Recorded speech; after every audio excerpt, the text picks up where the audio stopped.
Hello everyone, Mr. Love here. Today I'm out in my home shop. I'm going to show you guys how to make threads and repair threads. So we got our tap and die set. We have our thread restoring set. So let's get started. Okay, first thing you want to do is determine what size bolt you want to thread the hole to. We're going to use a 1/2 inch 13 thread. So we pick out our tap here. So it's usually hard to read the taps if they get dirty at all, but it should say on the tap what the diameter is and what the thread pitch is. This one's a 1/2 13. This one here also tells me what size drill bit I'm going to need. It's a little hard to see on some taps, and it's not on some taps also. But most of the time, if you have a good tap and die set, it's in the lid. So we're going to use 1/2 13. So we need a 27/64 drill bit. So you could use hand drills, you could use crank drills if you wanted to. Any kind of drill will work for this. But today we're just going to use the drill press just because it's a little easier and faster. So we got our tap, we'll come back to that later. Right now we're going to drill a hole. We'll just use this little scrap piece of steel I have here. So let's find our drill bit. I think these are the ones I just sharpened, yep. Okay, so 27/64 drill bit. Put that in the press here.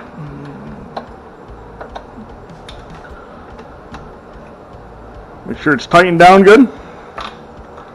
Okay, so we just got our piece of mild steel here. We'll drill a hole in it first so we can tap it and thread it. So we'll make it kind of pretty here. We'll use a square and measure, mark where we want it.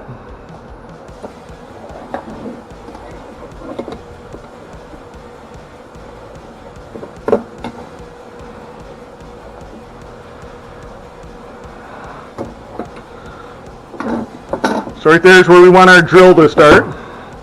So what we're going to do now, you can either take a prick punch or a self-centering one. That makes a little dimple on there for the drill bit to start without walking. Whenever you're using a drill press, make sure you have your work material either in a vise or clamped down to the table. If you just have this loose, if that drill bit catches, it's going to start helicoptering around on you. Usually slice your hand up pretty good. So I'm going to use my drill vise here today to protect the bottom of it. Since it's kind of a thin piece of metal, I'm just going to lay a piece of wood in there. That's optional though. We're going to tighten it down good. You can see we're off a little bit here. My vise here actually moves back and forth with the different control knobs here. So we'll get it right where we want it. Okay, now we'll turn on our drill. You want to make sure you have some penetrating oil handy. This is some RGS here. Works pretty good. Professional use only. Give it a little shot to begin with. You want to keep your drill bit nice and cool. If you heat up the drill bit, it's going to wear really fast on you. We'll give another little shot as it's going here. If your drill bit's nice and sharp like this one is, you'll have big chunks of metal coming off. Okay, we got a little wood there. That means we went all the way down. We'll shut off our drill press and see what we got here. Okay, so we got our nice little hole drilled right there at 27/64. Now we'll go tap this hole out. We're going to want to bring our oil with us. We're going to need that for tapping also. Okay, so let's put this in the vise here. Okay, so for our tap, there's multiple different things we could use to turn our tap. Most kits come with different things. We have this one here where you put the tap in there. You can spin it with the handle like that. They make different sockets that the taps go down into. And it's just 3/8 drive on the back. You could use any 3/8 ratchet.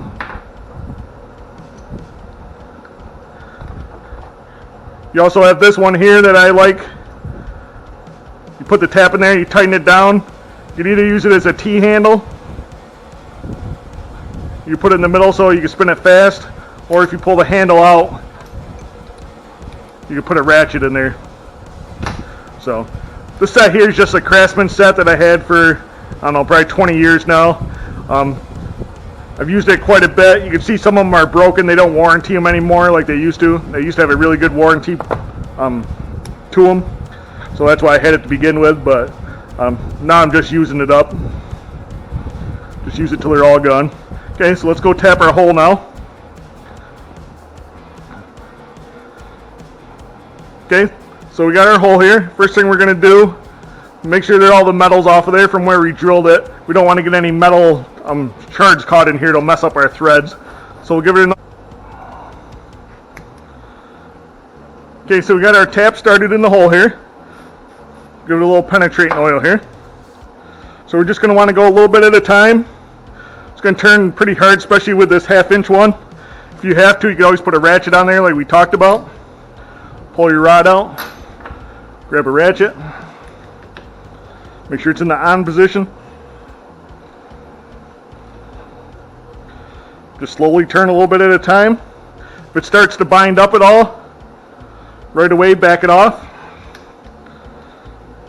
So we'll back it off a little bit. Then we'll start going forward again, give it a little more penetrating oil.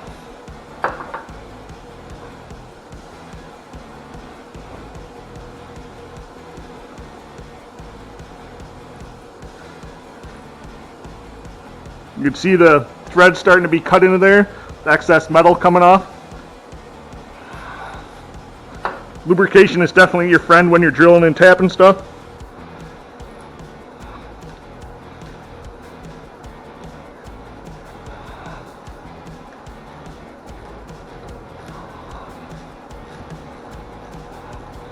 You want to make sure you run the tap down in there a ways. If you're drilling into a block or something, you want to make sure you don't go down too far, otherwise you could crack the block or the piece of metal that you're drilling out, tapping out. Okay, so we'll back it out a little ways, we'll give it a little more lubrication to finish it off here. Change direction if you want, make sure it's nice and smooth all the way.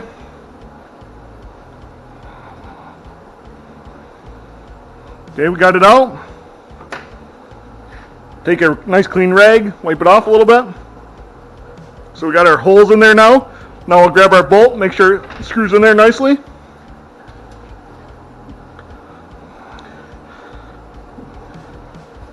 Sometimes when it first goes in, it'll be a little hard at first.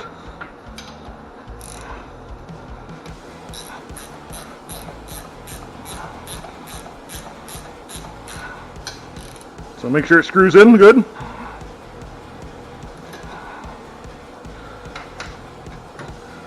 So there we have our hole tapped.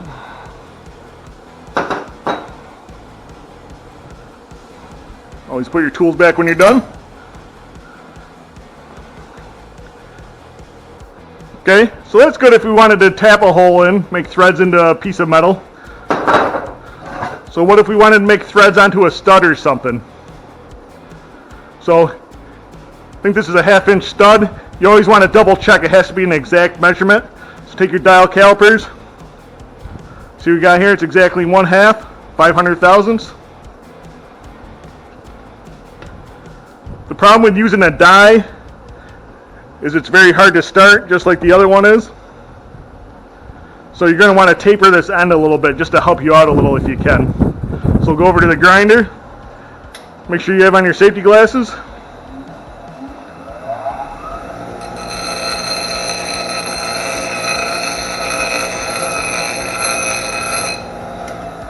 We'll just bevel that end slightly just so we get that die to start on there. Okay, so select the die we want, make sure it's the 1/2-13 that we've been using. Okay, important thing with a die, it's tapered. I don't know if you could pick it up on the camera there, but it's wider at one end than the other. Make sure the wide end is down, facing towards what you're going to be threading. Most kits have a little screwdriver in there for this, just snug it down a little bit. Okay, we'll put our piece of metal in the vise.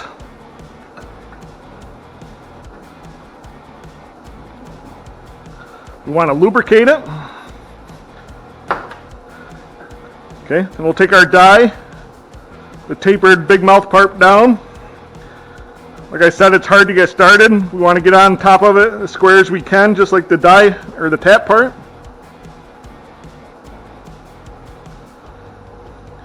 Okay, so we're started on there. It's going to cut a little hard. So just go a little bit at a time, then back it off. You should see the little metal flakes falling off. So you always want to go just a couple threads, then back it off.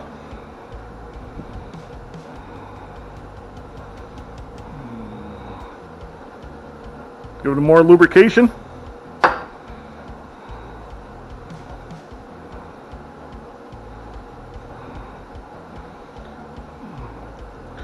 Sometimes you get to a really hard spot. Back it off as far as you can. Then lubricate down there a little deeper.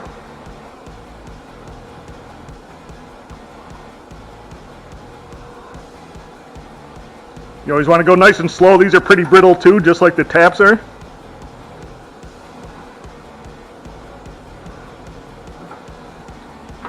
Okay, so we're all done here. We'll clean it off a little bit.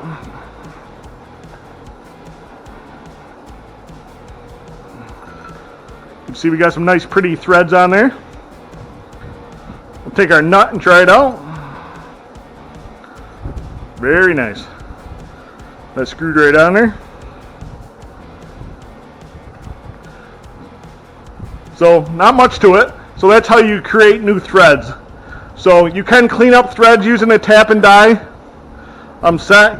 You can clean up the nut with the tap. You clean up the bolt with the die.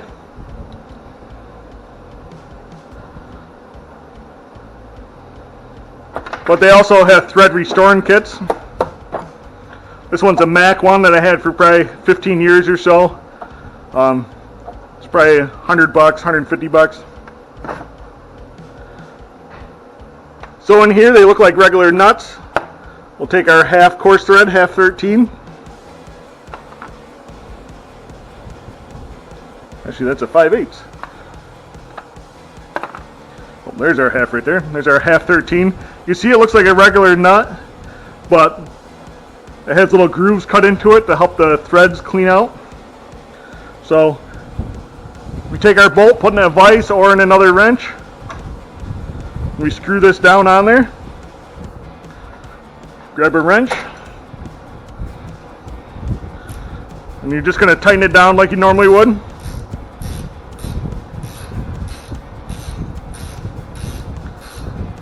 It just cleans the threads as you go. As you clean it out, it should come off nice and easy.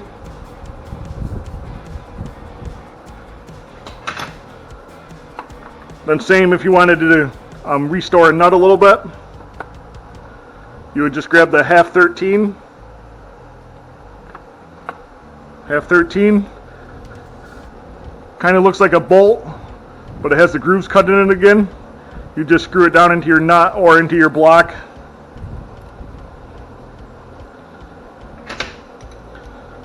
This one's 5/8.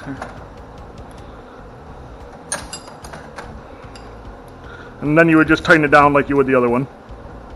Back it off.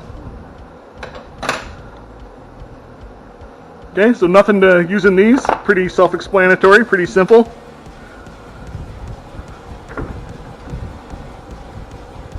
So if you wanted to clean up the threads on something that was really big, that you couldn't have a tap or die for, you would use a thread file.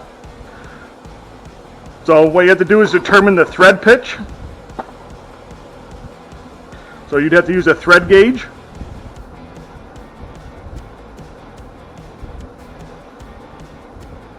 He's been sitting for a little while, so a little hard to open.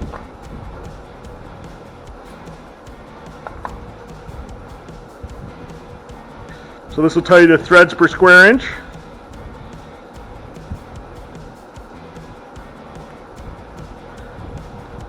And you just put it on the bolt to match it up closely to the one that you need.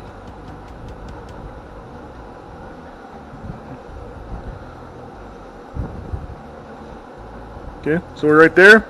So we know this is a 13. Okay, so now we go over to our file. And each side of the file has a different number on it.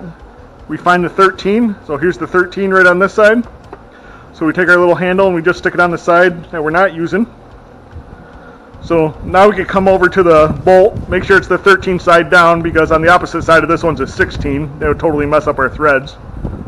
So we go to the 13, and we can put it on our threads, and we just file away, just working all the way around it.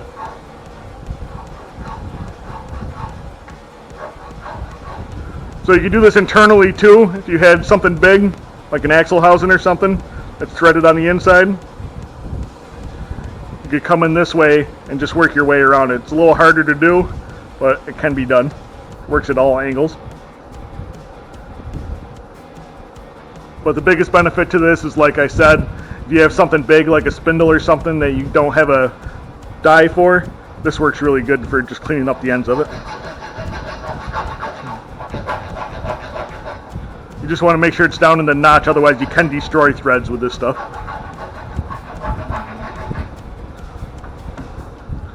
So, that's all there is to it.